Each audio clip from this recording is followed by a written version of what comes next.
小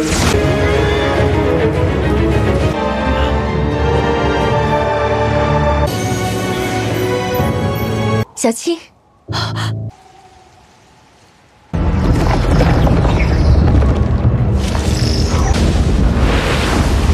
hi ಸ್ನೇಹಿತರೆ, ನಾವು ಇವತ್ತು ನೋಡ್ತಿರುವಂತ ಮೂವಿ ಗ್ರೀನ್ ಸ್ನೇಕ್. ಇದರ ಫಸ್ಟ್ ಪಾರ್ಟ್ ವೈಟ್ ಸ್ನೇಕ್. ಇದನ್ನು ಆಲ್ರೆಡಿ ನೋಡಿದ್ದೇವೆ. ನೋಡಿದವರು ಈಗಲೇ ಹೋಗಿ ನೋಡಿ, ಲಿಂಕ್ ಡಿಸ್ಕ್ರಿಪ್ಷನ್ ನಲ್ಲಿ ಕೊಟ್ಟಿದ್ದೇನೆ. ಕಥೆಯನ್ನು ಯಾವುದೇ ಕಾರಣಕ್ಕೂ ಮಿಸ್ ಮಾಡಬೇಡಿ, ಕೊನೆ ತನಕ ಕೇಳಿ ಅಂತ ಹೇಳುತ್ತಾ ಈ ಕಥೆನ ಶುರು ಮಾಡ್ತೇನೆ. ಹಾಗಾದ್ರೆ ಕಥೆಗೆ ಹೋಗೋಣ.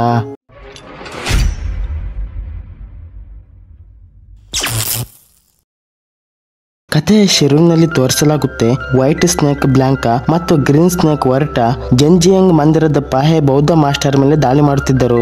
ಯಾಕೆಂದರೆ ಮಾಸ್ಟರ್ ಜಿಯಾನ್ ತನ್ನ ವಶದಲ್ಲಿ ಇಟ್ಟಿದ್ದರು. ಜಿಯಾನ್ ಮತ್ತು ಬ್ಲಾಂಕ್ ಪರಸ್ಪರ ಪ್ರೀತಿಸುವ ವಿಷಯ ಅವರಿಗೆ ತಿಳಿದು ಹೋಗಿತ್ತು. ಅವರು ಡೆಮನ್ ಮತ್ತು ಮನುಷ್ಯ ಒಂದಾಗಲಿ ಅಂತ ಬಯಸುತ್ತಿರಲಿಲ್ಲ, ಏಕೆಂದರೆ ಅವರ ಕೆಲಸ ಭೂಮಿಯಿಂದ ಎಲ್ಲ ರಾಕ್ಷಸರನ್ನು ಅಂತ್ಯ ಮಾಡುವುದಾಗಿತ್ತು. ಬ್ಲಾಂಕಾ ಮತ್ತು ವರ್ಟ ತಮ್ಮ ಶಕ್ತಿಯಿಂದ ಜೆಂಜಿಯಾಂಗ್ ಮಂದಿರದ ಮೇಲೆ ದಾಳಿ ಮಾಡುತ್ತಾರೆ. ಆದರೆ ಮಾಸ್ಟರ್ನ ಶಕ್ತಿ ತುಂಬಾನೇ ಜಾಸ್ತಿ ಇರುತ್ತೆ. ಹೀಗಾಗಿ ಅವರು ತಮ್ಮ ಮಂತ್ರದಿಂದ ಮಂದಿರದ 4 ಕಡೆಯಿಂದ ರಕ್ಷಣಾ ಕವಚದ ಮೂಲಕ ರಕ್ಷಣೆ ಮಾಡುತ್ತಾರೆ ಮತ್ತು ತಮ್ಮ ಎಲ್ಲ ಶಕ್ತಿಯನ್ನು ಬಳಸಿ ಇಬ್ಬರ ಮೇಲೂ ದಾಳಿ ಮಾಡುತ್ತಾರೆ. ಇದರಿಂದ ಬ್ಲಾಂಕಾ ಮತ್ತು ವರ್ಟ ತುಂಬಾನೇ ದೂರ ಹೋಗಿ ಬೀಳ್ತಾರೆ. ನಂತರ ಮಾಸ್ಟರ್ ಬ್ಲಾಂಕಾನ ಲೀಪೆಂಗ್ ಪಗೋಡದೊಳಗೆ ಬಂದ್ ಮಾಡಲು ಪ್ರಯತ್ನ ಮಾಡ್ತಾರೆ. ಅಸಲಿಗೆ ಲೀಪೆಂಗ್ ಪಗೋಡದೊಳಗೆ ಎಲ್ಲ ಡೆಮೋನ್ಸ್ ಗಳನ್ನು ಕೈದಿಯಾಗಿ ಇಡಲಾಗುತ್ತಿತ್ತು. ಇದನ್ನು ನೋಡಿ ಬ್ಲಾಂಕಾ ತನ್ನ ಹೇರ್ ಪಿನ್ ಸಹಾಯದಿಂದ ಮಾಸ್ಟರ್ನ ಮಂತ್ರ ತಡೆಯಲು ಪ್ರಯತ್ನ ಮಾಡ್ತಾಳೆ. ಆದ್ರೆ ಅವಳ ಹೇರ್ ಪಿನ್ ಹೊಡೆದು ಅವಳು ಕೂಡ ಲೀಪೆಂಗ್ ಪಗೋಡದೊಳಗೆ ಕೈದಿಯಾಗಿ ತೊಡಗುತ್ತಾಳೆ. ಇನ್ನೇನು ಅವಳು ಶಾಶ್ವತವಾಗಿ ಲೀಪೆಂಗ್ ಪಗೋಡದೊಳಗೆ ಬಂದಾಗ್ತಾಳೆ ಅನ್ನುವಾಗ ತನ್ನ ಮಗುವನ್ನು ವರ್ಟ ಕೈಗೆ ಒಪ್ಪಿಸ್ತಾಳೆ ಮತ್ತು ಹೇಳುತ್ತಾಳೆ, ಮಗುವನ್ನು ಜಿಯಾನ್ಗೆ ಒಪ್ಪಿಸು. ಮಗುವನ್ನು ಒಪ್ಪಿಸುತ್ತಿರುವಂತೆ ಬ್ಲಾಂಕಾ ಪಗೋಡದೊಳಗೆ ಬಂದೇ ಆಗ್ತಾಳೆ. ಅವಳ ಒಂದು ರಿಬ್ಬನ್ ಮಾತ್ರ ವರ್ಟ ಕೈಯಲ್ಲಿ ಉಳಿಯುತ್ತೆ. ವರ್ಟ ತುಂಬಾನೇ ದುಃಖಗೊಳ್ಳುತ್ತಾಳೆ. ಮಾಸ್ಟರ್ ಈಗ ಜಿಯಾನ್ ಕರೆದುಕೊಂಡು ವರ್ಟ ಹತ್ತಿರ ಬರ್ತಾರೆ. ವರ್ಟ ಮಾಸ್ಟರ್ಗೆ ಹೇಳ್ತಾಳೆ, ನೀನು ಧರ್ಮದ ಹೆಸರಲ್ಲಿ ಯಾವಾಗಲೂ ನಮಗೆ ತೊಂದರೆ ಕೊಡುತ್ತಾ ಇರುತ್ತೆ. ನಾವು ಡೆಮನ್ಸ್ ಯಾರಿಗೂ ಯಾವ ತೊಂದರೆಯನ್ನು ಕೊಡಲೇ ಇಲ್ಲ. ಮಾಸ್ಟರ್ ಅವಳಿಗೆ ಹೇಳ್ತಾರೆ, ನಾನು ಧರ್ಮದ ರಕ್ಷೆ ಮಾಡುತ್ತಿದ್ದೇನೆ.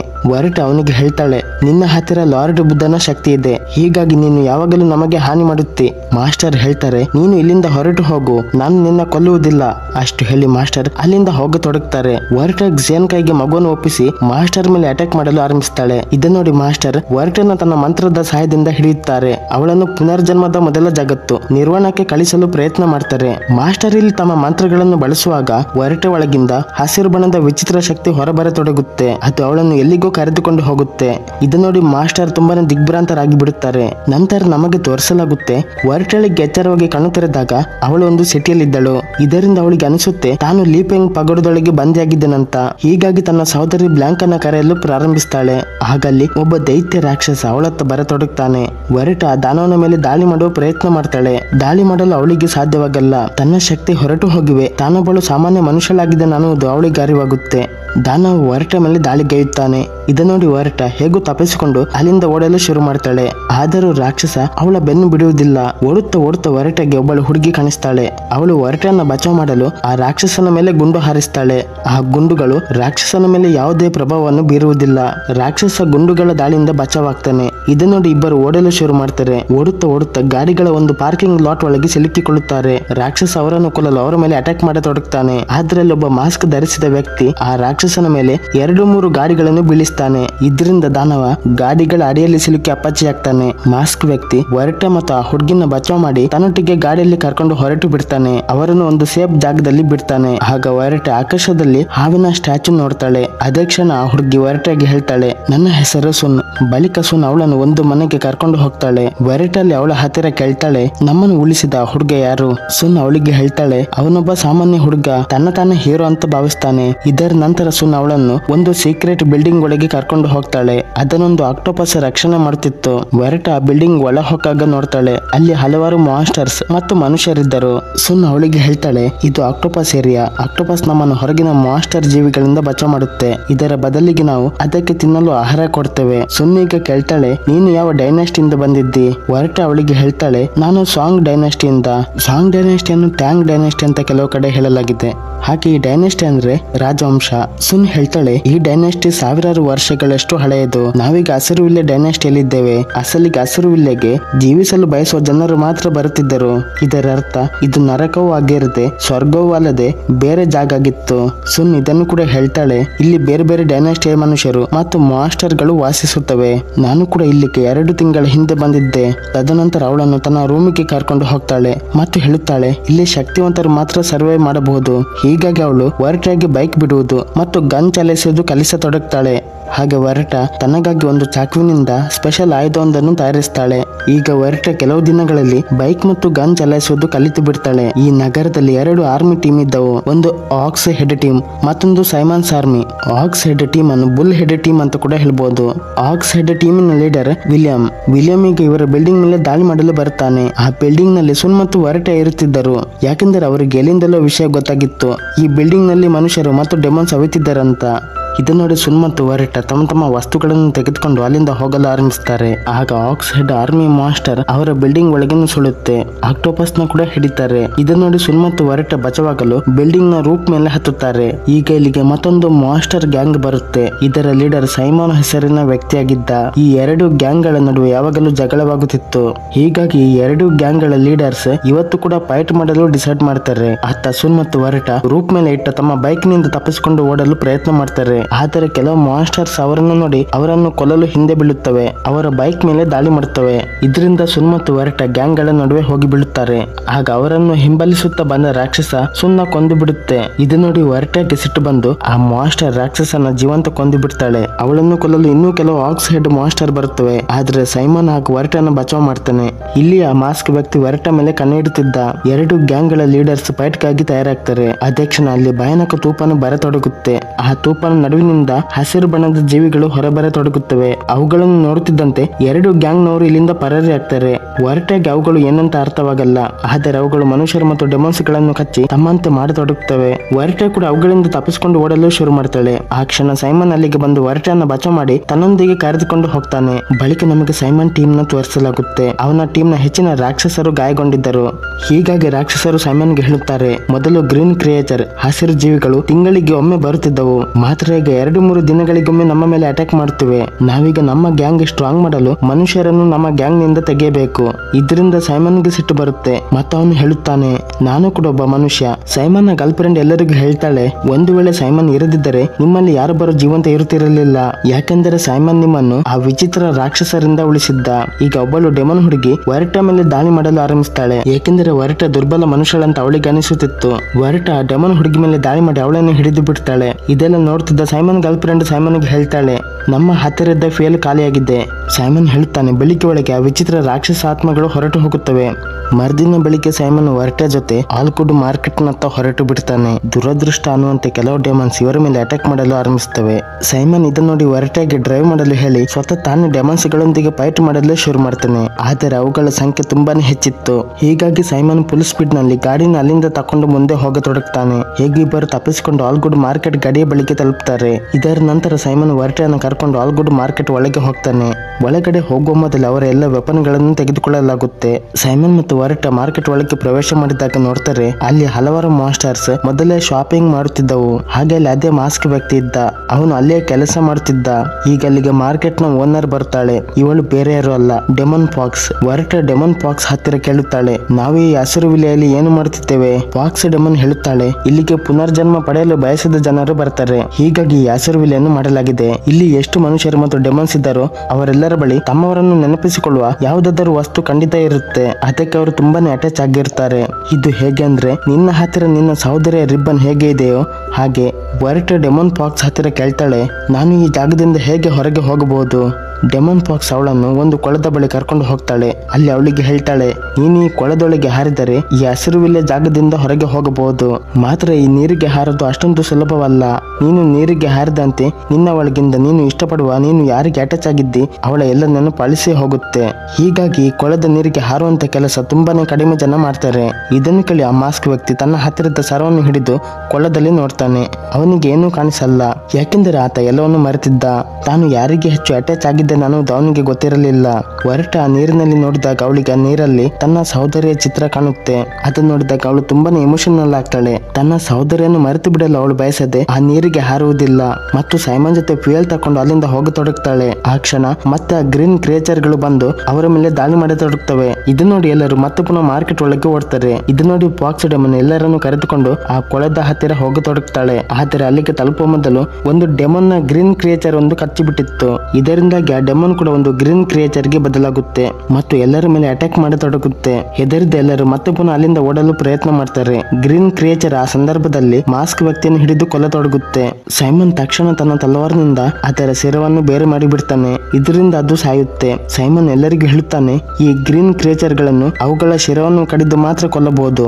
ವರ್ಟ ಸೈಮನ್ಗೆ ಕೇಳ್ತಾಳೆ, ಏನು ಈ ಮಾಸ್ಕ್ ವ್ಯಕ್ತಿಯನ್ನು ನಮ್ಮೊಟ್ಟಿಗೆ ಕರ್ಕೊಂಡು ಹೋಗ್ಬೋದಾ? ಯಾಕೆಂದರೆ ಈತ ನನ್ನ ಜೀವ ಉಳಿಸಿದ್ದ. ಅವಳ ಮಾತಿಗೆ ಸೈಮನ್ ಹಾ ಅಂತ ಉತ್ತರಿಸ್ತಾನೆ. ಬಳಿಕ ಮೂವರು ಸೈಮನ್ ಜಾಗಕ್ಕೆ ಹೋಗ್ತಾರೆ. ಸೈಮನ್ಗೆ ಅಲ್ಲಿ ಎಲ್ಲ ವಿಚಿತ್ರವಾಗಿರುವಂತೆ ಅನಿಸುತ್ತೆ. ಹಾಗಾಗಿ ರಹಸ್ಯ ದಾರಿಯಿಂದ ಅವರನ್ನು ಒಳಕ್ಕೆ ಕರ್ಕೊಂಡು ಹೋಗ್ತಾನೆ. ಅಲ್ಲಿ ಅವರು ನೋಡ್ತಾರೆ, ವಿಲಿಯಂನ ಗ್ಯಾಂಗ್ ಸೈಮನ್ ನ ಎಲ್ಲ ಜನರನ್ನು ಕೊಂದಿತ್ತು. ಸೈಮನ್ ಜಾಗವನ್ನು ಅವರ ವಶ ಮಾಡಿಕೊಂಡಿದ್ದರು. ಇವರ ಪರಿಸ್ಥಿತಿ ಇನ್ನೂ ಹಾಳಾಗುತ್ತೆ. ಗ್ರೀನ್ ಕ್ರಿಯೇಚರ್ ಗಳು ವಾಪಸ್ಸು ಸಿಟಿ ಮೇಲೆ ದಾಳಿ ಮಾಡಲು ಬಂದು ಬಿಡ್ತವೆ. ಕೂಡಲೇ ಸೈಮನ್ ಒಂದು ಟನಲ್ ಮೂಲಕ ಅವರನ್ನು ಕರ್ಕೊಂಡು ಹೋಗಲು ಪ್ರಯತ್ನ ಮಾಡ್ತಾನೆ. ಅಲ್ಲಿಂದ ಎಲ್ಲರೂ ಓಡುವಾಗ ಮಾಸ್ಕ್ ವ್ಯಕ್ತಿ ಕಾಲು ಒಂದು ಟ್ರ್ಯಾಪ್ ನಲ್ಲಿ ಸಿಲುಕುತ್ತೆ. ವರ್ಟ ಇದನ್ನು ನೋಡಿ ಸೈಮನ್ಗೆ ತಮಗೆ ಸಹಾಯ ಮಾಡುವಂತೆ ಹೇಳುತ್ತಾಳೆ. ಸೈಮನ್ಗೆ ಇಲ್ಲಿ ಗ್ರೀನ್ ಕ್ರಿಯೇಚರ್ ಗಳು ಅವರ ಸಮೀಪಕ್ಕೆ ಇನ್ನೂ ಹತ್ತಿರವಾಗ್ತಿರೋದು ಗೊತ್ತಾಗುತ್ತೆ. ಕೂಡಲೇ ಅವನು ವರ್ಟಾಗಿ ಹೇಳುತ್ತಾನೆ, ನಾವು ಇಲ್ಲಿಂದ ಹೋಗ್ಬೇಕು, ಇಲ್ಲಾಂದ್ರೆ ಆ ಗ್ರೀನ್ ಕ್ರಿಯೇಚರ್ ಗಳು ನಮ್ಮನ್ನು ಅವುಗಳಂತೆ ಮಾಡುತ್ತವೆ. ವರ್ಟ ಇದನ್ನು ಕೇಳದೆ ಮಾಸ್ಕ್ ವ್ಯಕ್ತಿಗೆ ಸಹಾಯ ಮಾಡಲು ಶುರು ಮಾಡ್ತಾಳೆ. ಇದನ್ನು ನೋಡಿ ಸೈಮನ್ ಅವರನ್ನು ಅಲ್ಲೇ ಬಿಟ್ಟು ಅಲ್ಲಿಂದ ಮುಂದೆ ಸಾಕ್ತಾನೆ. ಹೋಗುತ್ತವನು ಟನಲ್ ಗೇಟ್ ಒಳಗಿಂದ ಬಂದ್ ಮಾಡ್ತಾನೆ. ಇದನ್ನು ನೋಡಿ ವರ್ಟ ಅವನನ್ನು ತಡೆಯಲು ಪ್ರಯತ್ನ ಮಾಡ್ತಾಳೆ. ಅವನು ಮಾತ್ರ ಅವಳ ಮಾತನ್ನು ಕೇಳುವುದಿಲ್ಲ. ವರ್ಟಗೆ ಅನಿಸುತ್ತೆ ಎಲ್ಲ ವ್ಯಕ್ತಿಗಳು ಒಂದೇ ರೀತಿ ಇರ್ತಾರೆ. ಕಷ್ಟದ ಸಮಯದಲ್ಲಿ ನಮ್ಮನ್ನು ಒಂಟಿಯಾಗಿ ಬಿಡುತ್ತಾರೆ. ಇದರಿಂದ ಅವಳಿಗೆ ಬೇಸರವಾಗಿ ಸ್ವತಃ ತನ್ನನ್ನು ತಾನು ಗ್ರೀನ್ ಕ್ರಿಯೇಚರ್ ಗೆ ಒಪ್ಪಿಸಲು ತಯಾರಾಗ್ತಾಳೆ. ಇದನ್ನು ನೋಡಿ ಆ ಮಾಸ್ಕ್ ವ್ಯಕ್ತಿ ತನ್ನ ಮಾಸ್ಕ್ ತೆಗೆದು ಬಿಡ್ತಾನೆ. ಅವನ ಮುಖ ಬ್ಲಾಂಕ್ ಗಳಂತೆ ಇರುತ್ತೆ. ವರ್ಟ ಮಾಸ್ಕ್ ವ್ಯಕ್ತಿ ಮುಖ ನೋಡಿ ತನ್ನತ್ತ ಬರುತ್ತಿದ್ದ ಗ್ರೀನ್ ಕ್ರಿಯೇಚರ್ ತಲೆ ಅದರ ದೇಹದಿಂದ ಬೇರೆ ಮಾಡ್ತಾಳೆ. ನಂತರ ತನ್ನ ಪೂರ್ತಿ ಶಕ್ತಿ ಬಳಸಿ ಮಾಸ್ಕ್ ವ್ಯಕ್ತಿನ ಹೊರಗೆ ತೆಗಿತಾಳೆ ಮತ್ತು ಆ ಟನಲ್ ಗೇಟ್ ಒಡೆದು ಮುಂದೆ ಹೋಗ್ತಾಳೆ. ದಾರಿಯಲ್ಲಿ ಸಾಗುತ್ತವರು ಒಂದು ಎತ್ತರವಾದ ಬಂಡೆಯ ತುದಿ ಮೇಲೆ ತಲುಪ್ತಾರೆ. ವರ್ಟ ಮಾಸ್ಕ್ ವ್ಯಕ್ತಿಗೆ ಕೇಳ್ತಾಳೆ, ಒಂದು ವೇಳೆ ನೀನು ನನ್ನ ಸಹೋದರಿಯಾದರೆ ಹೇಗೆ ನೀನು ಲೀಪಿಂಗ್ ಪಗೋಡದಿಂದ ಬಚಾವಾದೆ? ಹೇಗೆ ನೀನು ಒಬ್ಬ ವ್ಯಕ್ತಿಯ ಶರೀರದಲ್ಲಿದ್ದಿ? ಮಾಸ್ಕ್ ವ್ಯಕ್ತಿ ಅವಳಿಗೆ ಹೇಳುತ್ತಾನೆ, ನನಗೇನು ನೆನಪಿಲ್ಲ, ಕೇವಲ ಇಷ್ಟು ಮಾತ್ರ ಗೊತ್ತಿದೆ. ಯಾವಾಗ ನನ್ನ ಆಕ್ಸಿಡೆಂಟ್ ಆಯ್ತು ಆಗ ನಾನು ನನ್ನ ಇಲ್ಲಿ ನೋಡಿದ್ದೆ. ವರ್ಟ ಅವನಿಗೆ ಹೇಳ್ತಾಳೆ, ನನ್ನ ಸಹೋದರಿ ಯಾರನ್ನು ಪ್ರೀತಿಸುತ್ತಿದ್ದಳೋ ಆತನ ಹೃದಯ ತುಂಬಾನೇ ವಿಶಾಲವಾಗಿತ್ತು. ಆದ್ರೆ ಆತ ದುರ್ಬಲನಾಗಿದ್ದ. ಹಾಗಾಗಿ ನಾನು ಆ ಸಮಯದಲ್ಲಿ ತೀರ್ಮಾನಿಸಿದೆ, ನನ್ನ ಕಷ್ಟದ ಸಮಯದಲ್ಲಿ ನನ್ನ ರಕ್ಷೆ ಮಾಡುವನನ್ನು ನಾನು ಪ್ರೀತಿಸುತ್ತೇನಂತ. ನಾನು ಸೈಮನ್ನ ಭೇಟಿಯಾದಾಗ ನನಗೆ ಅನಿಸ್ತು ಅವನು ನನ್ನ ರಕ್ಷೆ ಮಾಡ್ತಾನಂತ. ಆದರೆ ಅವನು ಕೂಡ ನನ್ನ ಕಷ್ಟದ ಸಮಯದಲ್ಲಿ ನನ್ನ ಏಕಾಂಗಿಯಾಗಿ ಬಿಟ್ಟು ಹೋದ. ಹೀಗಾಗಿ ನನ್ನ ಸಹೋದರಿ ಸರಿಯಾಗಿದ್ಲು. ಪ್ರೀತಿಯಲ್ಲಿ ಶಕ್ತಿಗೆ ಅವಶ್ಯಕತೆ ಇಲ್ಲ, ಕೇವಲ ಅವಶ್ಯಕತೆ ಇರೋದು ಎದುರು ಇರುವವರ ಹೃದಯ ಒಳ್ಳೆಯದು ಆಗಿರುವುದು. ವರ್ಟ ಮತ್ತೆ ಪುನಃ ಮಾಸ್ಕ್ ವ್ಯಕ್ತಿಗೆ ಕೇಳ್ತಾಳೆ, ನಾನು ಇಲ್ಲಿಗೆ ಬಂದಾಗ ನನ್ನ ನೀನು ಆ ದಾನವನಿಂದ ಯಾಕೆ ಉಳಿಸಿದ್ದಿ? ಮಾಸ್ಕ್ ವ್ಯಕ್ತಿ ಉತ್ತರಿಸುತ್ತಾ ಹೇಳ್ತಾನೆ, ನನ್ನ ಮನಸ್ಸು ಹೇಳಿತು ನಿನ್ನ ಉಳಿಸು ಅಂತ. ಹಾಗೆ ನನ್ಗೆ ನೀನು ಗೊತ್ತಿರುವಂತೆ ಅನಿಸ್ತು. ಈ ಮಾತಿನಿಂದ ವರ್ಟ ಖುಷಿ ಆಗ್ತಾಳೆ. ಯಾಕೆಂದ್ರೆ ಅವಳು ಆ ಮಾಸ್ಕ್ ವ್ಯಕ್ತಿನ ಇಷ್ಟಪಡಲು ಆರಂಭಿಸಿದ್ದಳು. ಬಳಿಕೆ ಬರುವ ಆ ಫಾಕ್ಸ್ ಡೆಮನ್ ನೆಲೆತ್ತ ಹೊರಟು ಬಿಡ್ತಾರೆ. ಯಾಕೆಂದ್ರೆ ಮಾಸ್ಕ್ ವ್ಯಕ್ತಿ ವರ್ಟಾಗಿ ಹೇಳ್ತಾನೆ, ಆ ಫಾಕ್ಸ್ ಡೆಮನ್ ತನ್ನ ಇಚ್ಛೆಂತೆ ಇಲ್ಲಿಂದ ಹೊರಗೆ ಬರಬಹುದು. ಅವಳು ಬಿಸ್ನೆಸ್ ಮಾಡೋ ವುಮೆನ್, ಅವಳಿಗೆ ಏನು ಲಾಭ ಇದೆ ಎಂದು ನೋಡಿ ನಮ್ಮನ್ನು ಇಲ್ಲಿಂದ ಹೊರಗೆ ತೆಗೆಯಬಹುದು. ಕೊನೆಗೆ ಇವರು ಆ ಫಾಕ್ಸ್ ಡೆಮನ್ ಹತ್ತಿರ ತಲುಪ್ತಾರೆ. ಫಾಕ್ಸ್ ಡೆಮನ್ ಹತ್ತಿರ ಹಸಿರು ಇಲ್ಲಿಂದ ಹೊರಗೆ ಹೋಗಲು ಮತ್ತೊಂದು ದಾರಿ ಬಗ್ಗೆ ಕೇಳುತ್ತಾರೆ. ಫಾಕ್ಸ್ ಡೆಮನ್ ಅವರಿಗೆ ಹೇಳ್ತಾಳೆ, ಮತ್ತೊಂದು ದಾರಿ ಇದೆ, ಅದರಿಂದ ನೀವು ನಿಮ್ಮ ನೆನಪುಗಳನ್ನು ಕಳೆದುಕೊಳ್ಳದೆ ಮರೆಯದೆ ಇಲ್ಲಿಂದ ಹೊರಗೆ ಹೋಗಬಹುದು. ಮಾತ್ರ ನೀವು ಅದಕ್ಕಾಗಿ ನನಗೆ ನಿಮ್ಮ ಬಾಂಧವ್ಯ ಅಂದ್ರೆ ಅಟ್ಯಾಚ್ಮೆಂಟ್ ನ ಏನಾದರೂ ಭಾಗ ನನಗೆ ಕೊಡಬೇಕು. ಅದರಿಂದ ನನಗೆ ಸಹಾಯವಾಗುತ್ತೆ. ಏಕೆಂದರೆ ಅದರಿಂದ ವಿಶಿಷ್ಟ ರೀತಿಯ ಫ್ಯೂಯಲ್ ತಯಾರಿಸಬಹುದು. ಇದರ ನಂತರ ಫಾಕ್ಸ್ ಡೆಮನ್ ಇಬ್ಬರನ್ನು ಕೊಳದ ಹತ್ತಿರ ಕರ್ಕೊಂಡು ಹೋಗ್ತಾಳೆ. ಅಲ್ಲಿ ವರ್ಟ ನೋಡಿದಾಗ ಸೈಮನ್ ಕೂಡ ಅದೇ ಜಾಗದಲ್ಲಿದ್ದ. ಅವನು ಕೂಡ ಇಲ್ಲಿಂದ ಹೋಗಲು ಡೆಮನ್ ಫಾಕ್ಸ್ ಜೊತೆ ಮೊದಲೇ ಡೀಲ್ ಮಾಡಿದ್ದ. ಹೀಗಾಗಿ ಫಾಕ್ಸ್ ಡೆಮನ್ ಸೈಮನ್ ನ ಕೆಲವು ನೆನಪುಗಳನ್ನು ತನ್ನ ಹತ್ತಿರ ಇಟ್ಟುಕೊಳ್ಳುತ್ತಾಳೆ, ಅದರಿಂದ ಫ್ಯೂಯಲ್ ತಯಾರಿಸಲು. ಈಗ ವರ್ಟ ಮತ್ತು ಮಾಸ್ಕ್ ವ್ಯಕ್ತಿ ಇದಕ್ಕಾಗಿ ತಯಾರಾಗ್ತಾರೆ. ಫಾಕ್ಸ್ ಡೆಮನ್ ಅವರಿಗೆ ಹೇಳ್ತಾಳೆ, ಹಸಿರು ವಿಲ್ಲೆಯಲ್ಲಿ ಒಂದು ದೊಡ್ಡ ಸ್ನೇಕ್ ಸ್ಟ್ಯಾಚು ಇದೆ. ಅದರ ಬಾಲ ತಲೆಯಿಂದ ಸ್ವಲ್ಪವೇ ದೂರದಲ್ಲಿದೆ ಮತ್ತು ಒಂದು ಸಮಯದಲ್ಲಿ ಆ ತಲೆ ಮತ್ತು ಬಾಲದ ನಡುವೆ ಸೇತುವೆ ಒಂದು ನಿರ್ಮಾಣವಾಗುತ್ತೆ. ಆ ಸಮಯದಲ್ಲಿ ನೀವು ಆ ಹಾವಿನ ಬಾಯಿಯೊಳಗೆ ಹಾರಬೇಕು. ಇದರಿಂದಲೇ ನೀವು ಹಸಿರು ವಿಲ್ಲಿಂದ ಹೊರಗೆ ಹೋಗಬಹುದು. ಆದರೆ ಒಂದು ಪ್ರಾಬ್ಲಮ್ ಇದೆ, ಅದೇ ಸ್ಟ್ಯಾಚು ಮೇಲೆ ಆ ಗ್ರೀನ್ ಕ್ರಿಯೇಚರ್ ಗಳು ವಾಸಿಸುತ್ತವೆ. ಬಳಿಕ ಪಾಕ್ಸಿಡಮನ್ ವರಟೆ ಕೈಯಲ್ಲಿ ಒಂದು ಟೋಕನ್ ಹಿಡಿಯುವಂತೆ ಮಾಡಿ ಅವಳ ಕಿವಿಯಲ್ಲಿ ಕೆಲವೊಂದು ಸೀಕ್ರೆಟ್ ಹೇಳ್ತಾಳೆ. ಮತ್ತೊಂದೆಡೆ ತೋರಿಸಲಾಗುತ್ತೆ ವಿಲಿಯಂ ತನ್ನ ಆರ್ಮಿ ಜೊತೆ ಆಲ್ಗುಡ್ ಮಾರ್ಕೆಟ್ ಅನ್ನು ತನ್ನ ವಶ ಮಾಡಿಕೊಳ್ಳಲು ಅದರತ್ತ ಮುನ್ನುಗ್ಗುತ್ತಿದ್ದ. ಪಾಕ್ಸಿಡಮನ್ ಸೈನಿಕರು ಇದನ್ನು ನೋಡಿದಾಗ ಬೇಗನೆ ಬಂದು ಪಾಕ್ಸಿಡಮನ್ಗೆ ಇದರ ಬಗ್ಗೆ ಹೇಳುತ್ತಾರೆ. ಇದನ್ನು ಕೇಳುತ್ತಿದ್ದಂತೆ ಪಾಕ್ಸಿಡಮನ್ ವಿಲಿಯಂ ಮೇಲೆ ಅಟ್ಯಾಕ್ ಮಾಡಿಸಲು ಪ್ರಾರಂಭಿಸ್ತಾಳೆ. ತನ್ನ ಮಾರ್ಕೆಟ್ ಅನ್ನು 4 ಕಡೆಯಿಂದ ಒಂದು ದೊಡ್ಡ ಚೈನ್ ನಿಂದ ಕವರ್ ಮಾಡುತ್ತಾಳೆ. ವಿಲಿಯಂ ಮಾತ್ರ ಪೂರ್ತಿ ಪ್ಲಾನ್ ನೊಡನೆ ಬಂದಿದ್ದ. ಹೀಗಾಗಿ ಆ ಚೈನ್ ತುಂಡು ಮಾಡಿ ಒಳಗೆ ನುಗ್ಗುತ್ತಾನೆ. ಪಾಕ್ಸಿಡಮನ್ ಈಗ ವರಟೆ ಮತ್ತು ಮಾಸ್ಕ್ ವ್ಯಕ್ತಿ ಜೊತೆ ವಾಪಸ್ ಆ ಕೊಳದ ಹತ್ತಿರ ಬರುತ್ತಾಳೆ. ಅಲ್ಲೀಗ ಸೈಮನ್ಗೆ ಕೂಡ ಪ್ರಜ್ಞೆ ಬಂದಿತ್ತು. ಪಾಕ್ಸಿಡಮನ್ ಅವನಿಗೆ ಹೇಳ್ತಾಳೆ, ವಿಲಿಯಂ ನಮ್ಮ ಮೇಲೆ ದಾಳಿ ಮಾಡಲು ಬರುತ್ತಿದ್ದಾನೆ. ಸೈಮನ್ಗೆ ಏನು ಅರ್ಥವಾಗಲ್ಲ, ವಿಲಿಯಂ ಯಾಕೆ ಹೀಗೆ ಮಾಡ್ತಿದ್ದಾನೆ ಅನ್ನುವುದು. ಅಸಲಿಗೆ ವಿಲಿಯಂ ಸೈಮನ್ ನ ಪೂರ್ತಿ ಗ್ಯಾಂಗ್ ಅನ್ನೇ ಮುಗಿಸಿದ್ದ. ಪಾಕ್ಸಿಡಮನ್ ಅವನಿಗೆ ಹೇಳ್ತಾಳೆ, ವಿಲಿಯಂ ಪೂರ್ತಿ ಹಸಿರು ವಿಲೆಯನ್ನು ತನ್ನ ವಶ ಮಾಡಿಕೊಳ್ಳಲು ಬಯಸ್ತಾನೆ. ಇವರೆಲ್ಲರೂ ಮಾತಾಡುತ್ತಿರುವಂತೆ ವಿಲಿಯಂ ಈಗ ತನ್ನ ಸೈನಿಕರೊಂದಿಗೆ ಅಲ್ಲಿಗೆ ತಲುಪಿ ಬಿಡ್ತಾನೆ. ಸೈಮನ್ ಕೂಡ ತನ್ನ ತಲವಾರ್ ತಕೊಂಡು ಅವನನ್ನು ಎದುರಿಸಲು ತಯಾರಾಗ್ತಾನೆ. ವರಟೆನ ಬಿಟ್ಟು ಹೋಗಿದ್ದಕ್ಕೆ ವರಟೆ ಬಳಿ ಕ್ಷಮೆ ಕೇಳಿ ವಿಲಿಯಂ ಮೇಲೆ ಅಟ್ಯಾಕ್ ಮಾಡತೊಡಗ್ತಾನೆ. ಆದ್ರೆ ವಿಲಿಯಂ ತುಂಬಾನೇ ಶಕ್ತಿವಂತನಾಗಿದ್ದು ಸೈಮನ್ ನ ತಲವಾರನ್ನು ಮುರಿದು ಹಾಕ್ತಾನೆ. ಆದರೂ ಹೇಗೂ ಸೈಮನ್ ತನ್ನ ಮುರಿದ ತಲವಾರನ್ನು ವಿಲಿಯಂನ ದೇಹದೊಳಗೆ ಹೊಕ್ಕಿಸ್ತಾನೆ. ವಿಲಿಯಂಗೆ ಏನು ಕೂಡ ಆಗಲ್ಲ. ವಾಸ್ತವವಾಗಿ ಒಂದು ಮಂತ್ರ ಅವನನ್ನು ಪ್ರೊಟೆಕ್ಟ್ ಮಾಡುತ್ತಿತ್ತು, ಅವನನ್ನು ರಕ್ಷಿಸುತ್ತಿತ್ತು. ಈಗ ಅವನು ಸೈಮನ್ ನ ಜೀವಂತ ಕೊಂದು ಬಿಡ್ತಾನೆ. ಇದನ್ನು ನೋಡಿ ವರಟೆಯಾಗಿ ಸಿಟ್ಟು ಬರುತ್ತೆ. ವಿಲಿಯಂನ ಸೈನಿಕರ ಮೇಲೆ ದಾಳಿ ಮಾಡಲು ಪ್ರಾರಂಭಿಸ್ತಾಳೆ. ಒಬ್ಬ ರಾಕ್ಷಸನ ಆಯ್ದೊಂದು ಮಿಸ್ ಆಗಿ ಮಾಸ್ಕ್ ವ್ಯಕ್ತಿಯ ಕುತ್ತಿಗೆಗೆ ತಾಗುತ್ತೆ. ಇದರಿಂದ ಅವನ ಮುಖದ ಮೇಲಿದ್ದ ಮಾಸ್ಕ್ ತೆರೆದು ಬಿಡುತ್ತೆ. ಇಲ್ಲಿ ಎಲ್ಲರಿಗೂ ಗೊತ್ತಾಗುತ್ತೆ ಮಾಸ್ಕ್ ವ್ಯಕ್ತಿ ಅಸಲಿ ಮುಖ. ಮಾಸ್ಕ್ ವ್ಯಕ್ತಿ ಅಸಲಿ ಮುಖ ಅಸಲಿಗೆ ವಿಕಾರವಾಗಿತ್ತು. ಹೀಗಾಗಿ ಅವನು ವಿಲಿಯಂನಿಂದ ಮಾಸ್ಕ್ ತಕೊಂಡು ತನ್ನ ಮುಖದ ಮೇಲೆ ಹಾಕಿಕೊಂಡಿದ್ದ. ವಿಲಿಯಂಗಾಗಿ ಗೂಢಚಾರನಂತೆ ಕೆಲಸ ಮಾಡುತ್ತಿದ್ದ. ಹಾಗೆ ಅವನು ಹಿಂದಿನ ದಿನ ವೆರಟೆ ಕೊಳದಲ್ಲಿ ಬ್ಲಾಂಕನ ಚಿತ್ರ ನೋಡಿದಾಗ ಆ ಮಾಸ್ಕ್ ವ್ಯಕ್ತಿ ವೆರಟೆ ಬ್ಲಾಂಕ ಜೊತೆ ಎಷ್ಟು ಅಟ್ಯಾಚ್ ಆಗಿದ್ದಾಳೆ ಅನ್ನೋದನ್ನು ನೋಡಿದ್ದ. ಹೀಗಾಗಿ ಅವನು ತನ್ನ ಮುಖವನ್ನು ಆ ಮುಖವಾಡದಿಂದ ಬ್ಲಾಂಕ ತರ ಮಾಡಿಕೊಂಡಿದ್ದ. ವಾಸ್ತವವಾಗಿ ಅದೊಂದು ಸ್ಪೆಷಲ್ ಮಾಸ್ಕ್ ಆಗಿದ್ದು ಅದನ್ನು ಧರಿಸಿದವರ ಯೋಚನೆಯಂತೆ ಯಾವುದೇ ಮುಖ ಬದಲಿಸಬಹುದಿತ್ತು. ಅದರ ಸ್ಮೆಲ್ ಕೂಡ ವಿಚಿತ್ರವಾಗಿದ್ದು ವಿಲಿಯಂ ಆ ಸ್ಮೆಲ್ ಅನ್ನು ಹಿಂಬಾಲಿಸುತ್ತಾ ಇಲ್ಲಿಯವರೆಗೂ ಬಂದಿದ್ದ. ಇದನ್ನು ಕೇಳಿ ವರಟೆಯಾಗಿ ಸಿಟ್ಟು ಬರುತ್ತೆ, ಏಕೆಂದರೆ ಆ ಮಾಸ್ಕ್ ವ್ಯಕ್ತಿ ಅವಳ ಸಹೋದರಿ ಅಲ್ಲ ಅಂತ. ನಂತರ ವಿಲಿಯಂ ಮಾಸ್ಕ್ ವ್ಯಕ್ತಿಗೆ ಆ ಮಾಸ್ಕ್ ವಾಪಸ್ ಕೊಡ್ತಾನೆ ಮತ್ತು ಹೇಳುತ್ತಾನೆ, ನೀನು ಏನು ಬೇಕಾದರೂ ಆಗಬಹುದು, ಬೇಕಾದ್ರೆ ನೀನು ನಮ್ಮ ತರ ಮಾಸ್ಟರ್ ಆಗಬಹುದು ಅಥವಾ ಒಬ್ಬ ಸಾಮಾನ್ಯ ಮನುಷ್ಯ.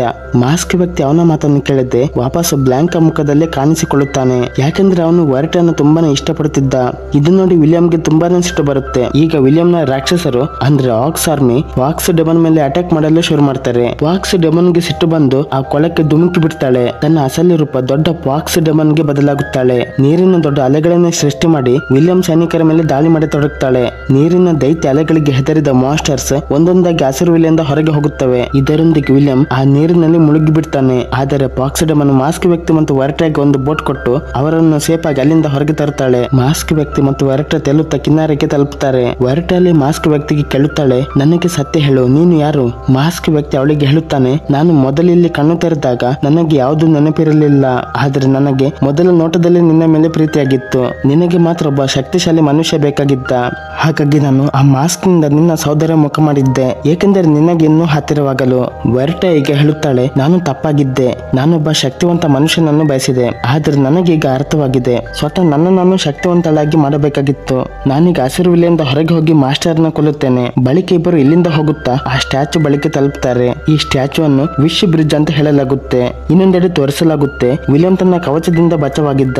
ಅವನ ಟೀಮ್ ನ ಎಲ್ಲ ಮಾಸ್ಟರ್ಸ್ ಸತ್ತು ಹೋಗಿದ್ದವು. ಈಗ ಅವನು ಆ ಮಾಸ್ಕಿನ ಸ್ಮೆಲ್ ನಿಂದ ವೆರಟೆ ಮತ್ತು ಮಾಸ್ಕ್ ವ್ಯಕ್ತಿ ಹೋದ ದಿಕ್ಕಿಗೆ ಹೋಗತೊಡಗುತ್ತಾನೆ. ಇತ್ತ ವೆರಟೆ ಮಾಸ್ಕ್ ವ್ಯಕ್ತಿಗೆ ಹೇಳುತ್ತಾಳೆ, ನನಗೆ ಪಾಕ್ಸಿಡಮನ್ ಹೇಳಿದ್ದಳು, ನಾವು ಆ ಸ್ಟ್ಯಾಚು ಆಕ್ಟಿವೇಟ್ ಮಾಡಲು ಒಂದು ಬ್ಲಾಕ್ ವಿಂಡ್ ಟನಲ್ ಒಳಗೆ ಹೋಗಿ ನಮ್ಮ ವೈರ್ಗಳನ್ನು ಸೋಲಿಸಬೇಕಾಗುತ್ತೆ. ಆಗ ಅವರಿಗಲ್ಲಿ ಯಾವುದೋ ಗಾಡಿ ಬರುತ್ತಿರೋ ಸದ್ದು ಕೇಳಿಸುತ್ತೆ. ಅದು ಒಂದು ವಿಚಿತ್ರ ಬಸ್ ಆಗಿರುತ್ತೆ. ವೆರಟೆ ಆ ಬಸ್ ಡ್ರೈವರ್ಗೆ ಪಾಕ್ಸಿಡಮನ್ ಕೊಟ್ಟಿದ್ದ ಟಿಕೆಟ್ ತೋರಿಸ್ತಾಳೆ. ಅದನ್ನು ನೋಡಿ ಬಸ್ ಡ್ರೈವರ್ ಅವರನ್ನು ಒಳಬರಲು ಬಿಡುತ್ತಾಳೆ. ಇದರ ನಂತರ ಆ ಬಸ್ ಡ್ರೈವರ್ ಅವರಿಗೆ ಗ್ರೀನ್ ಟನಲ್ ಅಂದ್ರೆ ಬ್ಲಾಕ್ ವಿಂಡ್ ಟನಲ್ ದಾರಿ ಹೇಳುತ್ತಾಳೆ ಮತ್ತು ಪುನಃ ಹೇಳ್ತಾಳೆ, ನಿಮ್ಗೆ ಜೀವನದಲ್ಲಿ ಎಲ್ಲಕ್ಕಿಂತ ಹೆಚ್ಚು ತೊಂದರೆ ಕೊಡುತ್ತಿದ್ದದ್ದು ಅಥವಾ ನೀವು ಯಾವುದಕ್ಕೆ ಹೆದರುತ್ತಿದ್ರೋ ಅದನ್ನೇ ನೀವು ಆ ಟನಲ್ ಒಳಗೆ ಸೋಲಿಸಬೇಕಾಗುತ್ತೆ. ವೆರಟೆ ಇದಕ್ಕೆ ತಯಾರಾಗ್ತಾಳೆ. ಬಸ್ ಡ್ರೈವರ್ ಈಗ ಆ ಟನಲ್ ದಾರಿ ತೆರೆಯುತ್ತಾಳೆ. ವಾಸ್ತವವಾಗಿ ಆ ಟನಲ್ ಬೇರೆಲ್ಲೂ ಇರದೆ ಅದೇ ಬಸ್ ನೊಳಗಿತ್ತು. ವೆರಿಟ ಮಾಸ್ಕ್ ವ್ಯಕ್ತಿಯನ್ನು ಹೊರಗೆ ಬಿಟ್ಟು ಆ ಟನಲ್ ಒಳಗೆ ಹೋಗ್ತಾಳೆ. ಅಚಾನಕ್ ಆಗಿ ಹೊರಗೆ ಬರ್ತಾಳೆ. ಮಾಸ್ಕ್ ವ್ಯಕ್ತಿ ಅವಳಿಗೆ ಕೇಳುತ್ತಾನೆ, ಒಳಗಡೆ ನೀನು ಏನು ನೋಡಿದ್ದೆ? ವೆರಿಟ ಅವನಿಗೆ ಹೇಳ್ತಾಳೆ, ನಾನು ಒಳಗೆ ಮಾಸ್ಟರ್ನ ನೋಡಿದ್ದೆ. ಮತ್ತೆ ಪುನಃ ಅವಳು ಕೇಳುತ್ತಾಳೆ, ನಾನು ಒಳಗೆ ಹೋಗಿ ಎಷ್ಟು ಸಮಯ ಆಯ್ತು?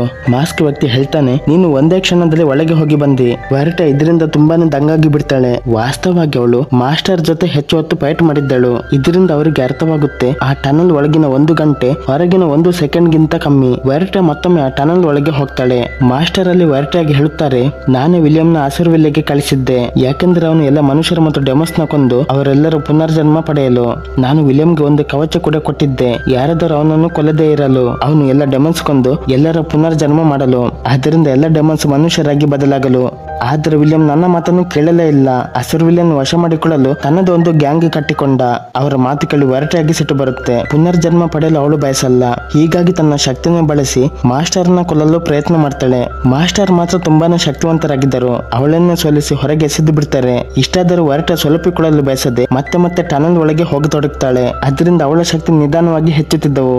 ಆದರೂ ಮಾಸ್ಟರ್ ಅವಳಿಗಿಂತ ಶಕ್ತಿವಂತರಾಗಿದ್ದರು. ಮತ್ತೆ ಮತ್ತೆ ಅವಳನ್ನು ಸೋಲಿಸುತ್ತಿದ್ದರು. ವೆರಿಟ ಟನಲ್ ಒಳಗೆ ಹೋರಾಡುತ್ತಾ ಹಲವಾರು ವರ್ಷಗಳೇ ಕಳೆದಿದ್ದವು. ಟನಲ್ ಹೊರಗೆ ಮಾತ್ರ ಕೆಲವು ಗಂಟೆ ಅಷ್ಟೇ ಕಳೆದಿತ್ತು. ಆದರೂ ವೆರಿಟಾಗೆ ಮಾಸ್ಟರ್ನ ಸೋಲಿಸಲು ಆಗಿರಲೇ ಇಲ್ಲ. ಅತ್ತ ವಿಲಿಯಂ ಆ ಮಾಸ್ಕಿನ ಸ್ಮೆಲ್ ಮುಸುತ್ತಾ ಆ ಬಸ್ನ ಹಿಂಬಾಲಿಸುತ್ತಿದ್ದ. ಇತ್ತ ವೆರಿಟ ಟನಲ್ ಒಳಗೆ ಮತ್ತೆ ಹೋದಾಗ ನೋಡ್ತಾಳೆ, ಅಲ್ಲಿ 20 ವರ್ಷಗಳು ಕಳೆದು ಹೋಗಿದ್ದವು. ಮಾಸ್ಟರ್ಗೆ ತುಂಬಾನೇ ವಯಸ್ಸಾಗಿ ದುರ್ಬಲರಾಗಿದ್ದರು. ತಡೆ ಮಾಡಿದ ವೆರಿಟ ತನ್ನ ಎಲ್ಲ ಪವರ್ ಯೂಸ್ ಮಾಡಿ ಮಾಸ್ಟರ್ ಮೇಲೆ ಅಟ್ಯಾಕ್ ಮಾಡ್ತಾಳೆ. ಮಾಸ್ಟರ್ ದುರ್ಬಲರಾಗಿದ್ದರಿಂದ ಈ ಸಲ ಸೋತು ಹೋಗ್ತಾರೆ. ಇದನ್ನು ನೋಡಿ ವೆರಿಟ ತನ್ನ ಪವರ್ ನಿಂದ ಲೀಪೆಂಗ್ ಪಗೋಡವನ್ನು ಕೂಡ ಡಿಸ್ಟ್ರಾಯ್ ಮಾಡ್ತಾಳೆ. ಅದನ್ನು ನಾಶ ಮಾಡ್ತಾಳೆ. ಮಾಸ್ಟರ್ ಕೂಡ ಮುಕ್ತಿ ಪಡೆಯುತ್ತಾರೆ. ಇತ್ತ ಮಾಸ್ಟರ್ ಮುಕ್ತಿ ಪಡೆದಂತೆ ಅತ್ತ ವಿಲಿಯಂನ ಕವಚ ಕೂಡ ಮಾಯವಾಗುತ್ತೆ. ಇದರಿಂದ ವಿಲಿಯಂ ವಾಪಸ್ ಒಂದು ನಾರ್ಮಲ್ ಮಾನ್ಸ್ಟರ್ ಆಗ್ತಾನೆ. ಇತ್ತ ವೆರಿಟ ಕೂಡ ಟನಲ್ ಒಳಗಿಂದ ಹೊರಗೆ ಬರ್ತಾಳೆ. ಆಗ ಅಚಾನಕ್ ಆಗಿ ಆ ಬಸ್ ನ ಆಕ್ಸಿಡೆಂಟ್ ಆಗುತ್ತೆ. ಅದೇ ಕ್ಷಣ ಅವರು ನೋಡ್ತಾರೆ, ಹಾವಿನ ಸ್ಟ್ಯಾಚು ಹೊಳೆಯುತ್ತಿತ್ತು. ಎಲ್ಲ ಗಿಡ ಮರಗಳು ಸೇರಿ ಬಾಲ ಮತ್ತು ತಲೆ ನಡುವೆ ಒಂದು ಬ್ರಿಡ್ಜ್ ಮಾಡತೊಡಗುತ್ತವೆ. ಇದೇ ವಿಶ್ ಬ್ರಿಡ್ಜ್. ಇದು ನೋಡಿ ಬಸ್ ಡ್ರೈವರ್ ಹೇಳುತ್ತಾಳೆ, ನೀವೀಗ ಆಸುರ್ವಿಲ್ಲೆಯಿಂದ ಹೊರಗೆ ಹೋಗಬಹುದು. ಇಬ್ಬರು ಬ್ರಿಡ್ಜ್ ನತ್ತ ಹೋಗತೊಡಗುತ್ತಾರೆ. ಅತ್ತ ವಿಲಿಯಂನ ಎಲ್ಲ ಶಕ್ತಿ ಹೊರಟು ಹೋಗಿತ್ತು. ಅವನು ಕೂಡ ಈಗ ಆಸುರ್ವಿಲ್ಲೆಯಿಂದ ಹೊರಗೆ ಹೋಗಲು ತೀರ್ಮಾನ ಮಾಡ್ತಾನೆ.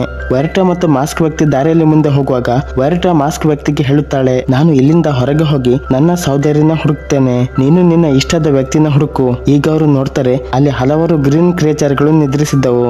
ಈ ಕಾರಣಕ್ಕೆ ಅವರು ಯಾವುದೇ ಶಬ್ದ ಮಾಡದೆ ಅಲ್ಲಿಂದ ಮುಂದೆ ಹೋಗತೊಡಗುತ್ತಾರೆ. ಆದರೆ ಅವರು ನೋಡ್ತಾರೆ, ವಿಲಿಯಂ ಕೂಡ ಅವರತ್ತ ಬರುತ್ತಿದ್ದ. ಈಗ ಗ್ರೀನ್ ಕ್ರಿಯೇಚರ್ಗಳು ಎಚ್ಚರವಾಗಿ ಬಿಡುತ್ತವೆ. ಇದನ್ನು ನೋಡಿ ಮೂವರು ತುಂಬಾನೇ ಸ್ಪೀಡ್ ನಲ್ಲಿ ಮುಂದೆ ಹೋಗತೊಡಗುತ್ತಾರೆ. ದುರದೃಷ್ಟ ಅನ್ನುವಂತೆ ಹೆಚ್ಚಿನ ಗ್ರೀನ್ ಕ್ರಿಯೇಚರ್ಗಳು ಜಾಗೃತಗೊಂಡು ಅವರು ಮೂವರನ್ನು ತಡೆಯಲು ಅವರತ್ತ ಬರತೊಡಗುತ್ತವೆ. ಇದನ್ನು ನೋಡಿ ಅವರು ಅಲ್ಲಿಂದ ಓಡಲು ಆರಂಭಿಸುತ್ತಾರೆ. ಆದರೆ ಒಂದು ಕ್ರಿಯೇಚರ್ ವಿಲಿಯಂನ ಬೈಟ್ ಮಾಡುತ್ತೆ, ಅವನನ್ನು ಕಚ್ಚುತ್ತೆ. ಇದರಿಂದ ಅವನು ನಿಧಾನವಾಗಿ ಗ್ರೀನ್ ಕ್ರಿಯೇಚರ್ ಗೆ ಬದಲಾಗತೊಡಗುತ್ತಾನೆ. ಬೇಗನೆ ಹಾವಿನ ಬಾಯತ್ತ ಓಡಲು ಪ್ರಯತ್ನ ಮಾಡ್ತಾನೆ. ವೆರಿಟ ಮತ್ತು ಮಾಸ್ಕ್ ವ್ಯಕ್ತಿ ಒಟ್ಟಿಗೆ ಹಾವಿನ ಬಾಯತ್ತ ಹಾರಿ ಬಿಡ್ತಾರೆ. ಆದರೆ ವಿಲಿಯಂ ಅವರಿಬ್ಬರನ್ನು ಹಿಡಿದು ಬಿಡ್ತಾನೆ. ಅವನು ಈಗ ಪೂರ್ತಿಯಾಗಿ ಗ್ರೀನ್ ಕ್ರಿಯೇಚರ್ ಆಗಿಬಿಟ್ಟಿದ್ದ. ಮೂವರೀಗ ಕೆಳಗೆ ಬೀಳತೊಡಗುತ್ತಾರೆ. ಆಗ ಮಾಸ್ಕ್ ವ್ಯಕ್ತಿ ವಿಲಿಯಂ ಅವನಿಗೆ ಕಚ್ಚಲು ಬಿಡ್ತಾನೆ. ಹಾಗೆ ಸಮಯ ಬಳಸಿ ವಿಲಿಯಂನ ಜೀವಂತ ಕೊಂದು ಬಿಡ್ತಾನೆ. ಬಳಿಕ ಮಾಸ್ಕ್ ವ್ಯಕ್ತಿ ಮತ್ತು ವೆರಿಟ ಕೆಳಗೆ ಬೀಳತೊಡಗುತ್ತಾರೆ. ವೆರಿಟ ತುಂಬಾನೇ ಸ್ಯಾಡ್ ಆಗ್ತಾಳೆ. ಯಾಕೆಂದರೆ ಮಾಸ್ಕ್ ವ್ಯಕ್ತಿಗೆ ಗ್ರೀನ್ ಕ್ರಿಯೇಚರ್ ಕಚ್ಚಿತ್ತು. ಗ್ರೀನ್ ಕ್ರಿಯೇಚರ್ ಕಚ್ಚಿದ ಕಾರಣ ಮಾಸ್ಕ್ ವ್ಯಕ್ತಿಗೆ ರೆಕ್ಕೆಗಳು ಬರುತ್ತವೆ. ಅವನು ಫುಲ್ ಸ್ಪೀಡ್ ನಲ್ಲಿ ವೆರಿಟನ ಕರೆದುಕೊಂಡು ಮೇಲೆ ಹೋಗತೊಡಗುತ್ತಾನೆ. ತಾನು ಪೂರ್ತಿಯಾಗಿ ಗ್ರೀನ್ ಕ್ರಿಯೇಚರ್ ಆಗುವ ಮೊದಲು ವೆರಿಟನ ಉಳಿಸಲು ಬಯಸ್ತಾನೆ. ಅವನ ದೇಹ ಹಸಿರು ಬಣ್ಣಕ್ಕೆ ತಿರುಗಿದರೂ ಅವನ ತಲೆ ಇನ್ನೂ ಗ್ರೀನ್ ಕ್ರಿಯೇಚರ್ ಗೆ ಬದಲಾಗಿರಲ್ಲ. ಮತ್ತವನು ಯಾವುದೇ ಪರಿಸ್ಥಿತಿಯಲ್ಲಾದರೂ ವೆರಿಟನ ಹೊರಗೆ ಕಳಿಸಲು ಇಚ್ಛಿಸಿದ್ದ. ಈಗ ಅವನು ಫುಲ್ ಸ್ಪೀಡ್ ನಲ್ಲಿ ಅಲ್ಲಿರೋ ಹೊಳೆಯುವ ಬೆಳಕಿನ ಹತ್ತಿರ ಹೋಗಿ ಅದರೊಳಗೆ ವೆರಿಟನ ಬಿಸಾಡ್ತಾನೆ. ವೆರಿಟ ಮಾತ್ರ ಮಾಸ್ಕ್ ವ್ಯಕ್ತಿಯನ್ನು ಬಿಟ್ಟು ಹೊರಗೆ ಹೋಗಲು ಇಷ್ಟಪಡಲ್ಲ. ಅವನ ಕೈ ಬಿಡುವುದಿಲ್ಲ. ಮಾಸ್ಕ್ ವ್ಯಕ್ತಿ ಹೇಳುತ್ತಾನೆ, ನಾನು ನಿನ್ನ ಒಟ್ಟಿಗೆ ಬರಲು ಸಾಧ್ಯವಿಲ್ಲ. ಇಷ್ಟು ಹೇಳುತ್ತಾ ಅವನು ಪೂರ್ತಿಯಾಗಿ ಅಂತ್ಯವಾಗಿ ತೊಡಗುತ್ತಾನೆ. ಇದಕ್ಕೆ ಕಾರಣ ಗ್ರೀನ್ ಕ್ರಿಯೇಚರ್ಗಳು ಆ ಬೆಳಕಿನ ಮತ್ತೊಂದು ಕಡೆಗೆ ಹೋಗಲು ಸಾಧ್ಯವಿರಲಿಲ್ಲ. ಹೀಗಾಗಿ ಅವನಿಗೂ ಕೂಡ ಹೋಗಲು ಆಗಲ್ಲ. ವೆರಿಟ ಇದರಿಂದ ಮತ್ತಷ್ಟು ದುಃಖಗೊಳ್ಳುತ್ತಾಳೆ. ಮಾಸ್ಕ್ ವ್ಯಕ್ತಿ ಸಾಯುತ್ತಿದ್ದಂತೆ ಅವನ ಬಳಿದ್ದ ಬೋನ್ ಫ್ಲೂಟ್, ಒಂದು ರೀತಿಯ ಮೂಳೆಯ ಕೊಳಲು, ಅದು ಅವನಿಂದ ಬೇರೆಯಾಗುತ್ತೆ. ವೆರಿಟ ಆ ಕೊಳಲನ್ನು ಹಿಡಿದು ಬಿಡ್ತಾಳೆ. ಇದನ್ನು ವಿಜುವಲ್ ಕೂಡ ಅನ್ಬಹುದು. ನಂತರ ತೋರಿಸಲಾಗುತ್ತೆ, ವೆರಿಟ ವಾಪಸ್ ಅಸಲಿ ಜಗತ್ತಿಗೆ ಬಂದಿರುತ್ತಾಳೆ. ಆದರೂ ಅವಳಿಗೆ ಏನು ಅರ್ಥವಾಗುವುದಿಲ್ಲ, ತನ್ನ ಸಹೋದರಿ ಬ್ಲ್ಯಾಂಕ್ ಎಲ್ಲಿ ಇದ್ದಾಳೆ ಅನ್ನುವುದು. ಒಂದು ದಿನ ಅವಳು ಕೊಳಲಿನ ಧ್ವನಿ ಕೇಳಿ ಅದರತ್ತ ಹೋಗ್ತಾಳೆ. ಅಲ್ಲಿ ದೂರದಲ್ಲಿ ಲೀಪೆಂಗ್ ಪಗಡು ನೋಡಿ ತುಂಬಾನೇ ಆಶ್ಚರ್ಯಗೊಳ್ಳುತ್ತಾಳೆ. ಕೊಳಲು ನುಡಿಸುತ್ತಿದ್ದ ಅಲ್ಲಿದ್ದ ವಯಸ್ಸಾದ ವ್ಯಕ್ತಿ ಅವಳಿಗೆ ಹೇಳ್ತಾನೆ, ಈ ಲೀಪೆಂಗ್ ಪಗೋಡ ಅಸಲಿ ಅಲ್ಲ, ಏಕೆಂದ್ರೆ ಇದು ಹಲವು ವರ್ಷ ಹಿಂದೆ ಬಿದ್ದಿತ್ತು. ಆದ್ರೆ ಅದನ್ನು ಮತ್ತೆ ನಿರ್ಮಿಸಿ ಅಲ್ಲಿ ಒಂದು ಮ್ಯೂಸಿಯಂ ಮಾಡಲಾಗಿದೆ. ಮಾಡಲಾಗಿದೆ. ನೀನು ಅಲ್ಲಿಗೆ ಹೋಗಿ ಅಲ್ಲಿರೋ ಪ್ರಾಚೀನ ವಸ್ತುಗಳನ್ನು ನೋಡಬಹುದು. ವೆರಟೆ ಈಗ ಮ್ಯೂಸಿಯಂ ಒಳಗೆ ಹೋಗ್ತಾಳೆ. ಅಲ್ಲಿ ಅವಳಿಗೆ ಅವಳ ಸಹೋದರಿ ಅದೇ ಹೇರ್ ಪಿನ್ ಸಿಗುತ್ತೆ. ಅದು ಮಾಸ್ಟರ್ ನೊಂದಿಗೆ ಹೋರಾಡುವ ಸಮಯದಲ್ಲಿ ಮುರಿದಿತ್ತು. ಆ ಹೇರ್ ಪಿನ್ ನೋಡಿ ವೆರಟೆ ತುಂಬಾನೇ ಗಾಬರಿಗೊಳ್ಳುತ್ತಾಳೆ. ಹೇರ್ ಪಿನ್ ಹೊರಗೆ ತಂದು ಅದನ್ನು ಜೋಡಿಸತೊಡಗ್ತಾಳೆ. ಆದ್ರೆ ಆ ಹೇರ್ ಪಿನ್ ಒಂದು ಭಾಗ ಮಾಯವಾಗಿತ್ತು. ತಕ್ಷಣ ಅವಳಿಗೆ ಆ ಮಾಸ್ಕ್ ವ್ಯಕ್ತಿಯ ವಿಷಲ್ ನ ನೆನಪಾಗುತ್ತೆ. ಆ ಮಾಸ್ಕ್ ವ್ಯಕ್ತಿಯ ವಿಷಲ್ ನಿಂದ ಅವಳಿಗೆ ಹೇರ್ ಪಿನ್ ನ ಕೊನೆ ತುಂಡು ಸಿಗುತ್ತೆ. ಅದನ್ನು ಜೋಡಿಸಿದಾಗ ಹೇರ್ ಪಿನ್ ಮತ್ತೆ ಮೊದಲಿನಂತೆ ಆಗುತ್ತದೆ. ವೆರಟೆಗೆ ಈಗ ಎಲ್ಲವೂ ಅರ್ಥವಾಗುತ್ತೆ. ಆ ಮಾಸ್ಕ್ ವ್ಯಕ್ತಿ ಬೇರೆ ಯಾರು ಅಲ್ಲ, ಬದಲಿಗೆ ಬ್ಲಾಂಕ್ ಆಗಿದ್ದಳು ಅನ್ನೋದು. ವಾಸ್ತವವಾಗಿ ಅವಳು ಮೊದಲೇ ಲೀಪಿಂಗ್ ಪಗೋಡದಿಂದ ಹೊರಗೆ ಬಂದು ಅಸುರುವಿಲ್ಲಿಗೆ ತಲುಪಿದ್ದಳು. ಆದ್ರೆ ಅವಳು ಹೆಚ್ಚು ಸಲ ಬದುಕಲು ಆಗದಿದ್ದ ಕಾರಣ ಮತ್ತೆ ಮತ್ತೆ ಸಾಯುತ್ತಿದ್ದಳು. ಹಾಗೆ ಅವಳಿಗೆ ಮುಕ್ತಿ ಕೂಡ ಸಿಕ್ಕಿರಲಿಲ್ಲ, ಏಕೆಂದ್ರೆ ಅವಳು ವೆರಟೆಗೆ ತುಂಬಾನೇ ಅಟ್ಯಾಚೆಡ್ ಆಗಿದ್ದಳು. ಅವಳ ಜನ್ಮ ಮಾಸ್ಕ್ ವ್ಯಕ್ತಿಯ ರೂಪದಲ್ಲಿ ಆದಾಗ ಅಸುರುವಿಲ್ಲಿಗೆ ಅವಳು ತಲುಪಿದಾಗ ಅವಳಿಗೆ ಏನೂ ನೆನಪಿರಲಿಲ್ಲ. ಆದರೆ ಅವಳು ವೆರಟೆಯೊಂದಿಗೆ ಅಟ್ಯಾಚ್ಮೆಂಟ್ ಫೀಲ್ ಮಾಡುತ್ತಿದ್ದಳು. ಹೀಗಾಗಿ ಅವಳು ವೆರಟೆನ ಹಲವು ಸಲ ಉಳಿಸಿದ್ದಳು. ಕೊನೆಯಲ್ಲೂ ಕೂಡ ತನ್ನ ಜೀವ ತ್ಯಾಗ ಮಾಡಿ ಅವಳು ವೆರಟೆನ ಅಸುರುವಿಲ್ಲಿಂದ ಹೊರಗೆ ಹೋಗುವಂತೆ ಮಾಡಿದ್ದಳು. ಇದೆಲ್ಲ ನೆನೆದು ವೆರಟೆ ತುಂಬಾನೇ ಅಳುತ್ತಾಳೆ, ತುಂಬಾನೇ ದುಃಖಿಸ್ತಾಳೆ, ಎಮೋಷನಲ್ ಆಗಿಬಿಡ್ತಾಳೆ. ಆ ಕ್ಷಣ ಅವಳ ಕೈಲಿದ್ದ ಹೇರ್ ಪಿನ್ ಮಿನುಗತೊಡಗುತ್ತೆ. ಬ್ಲಾಂಕನ ಆತ್ಮ ಮತ್ತೆ ಪುನರ್ಜನ್ಮ ಪಡೆಯುತ್ತೆ. ವೆರಟೆಗೆ ಬ್ಲಾಂಕ ಕೂಗಿದಂತೆ ಭಾಸವಾಗುತ್ತೆ. ತನ್ನ ಸಹೋದರಿ ಮತ್ತೆ ವಾಪಸ್ ಬಂದಳು ಅಂತ ವೆರಟೆಯಲ್ಲಿ ಖುಷಿಯಾಗುತ್ತಾಳೆ. ಇಲ್ಲಿಗೆ ಈ ಸಿನಿಮಾದ ಕತೆ ಮುಗಿಯುತ್ತೆ. ಸಿನಿಮಾದ ಕ್ರೆಡಿಟ್ ಸೀನ್ ನಲ್ಲಿ ತೋರಿಸಲಾಗುತ್ತೆ, ಫಾಕ್ಸ್ ಡೆಮನ್ ಒಂದು ಸೇತುವೆಯ ಕೆಳಗೆ ರಿವರ್ ಮಾಸ್ಟರ್ ನ ಭೇಟಿಯಾಗ್ತಾಳೆ. ರಿವರ್ ಮಾಸ್ಟರ್ ನದಿಯ ದೈತ್ಯ ಅವಳಿಗೆ ತುಂಡಾದ ನರಿಯ ಬಾಲ ಫಾಕ್ಸ್ ಟೈಲ್ ಅನ್ನು ಕೊಡುತ್ತೆ. ತನ್ನ ಶತ್ರು ಹತ್ತಿರದಲ್ಲಿದ್ದಾನೆ, ತಾನು ಸೇಡು ತೀರಿಸಿಕೊಳ್ಳಬೇಕು ಅಂತ ಹೇಳುತ್ತಾ ಫಾಕ್ಸ್ ಡೆಮನ್ ಇಲ್ಲಿಂದ ಹೊರಡ್ತಾಳೆ. ಇಲ್ಲಿಗೆ ಈ ಸಿನಿಮಾದ ಕತೆ ಮುಗಿಯುತ್ತೆ. ಕತೆ ಹೇಗಿತ್ತು ಕಮೆಂಟ್ ಮಾಡಿ ತಿಳಿಸಿ. ವಿಡಿಯೋ ಮತ್ತು ಕತೆ ಇಷ್ಟೊಂದರೆ ಲೈಕ್ ಮಾಡಿ ಮತ್ತು ಶೇರ್ ಮಾಡಿ. ಚಾನೆಲ್ಗೆ ಹೊಸಬರಾದ್ರೆ ಸಬ್ಸ್ಕ್ರೈಬ್ ಮಾಡಿ. ಧನ್ಯವಾದಗಳು.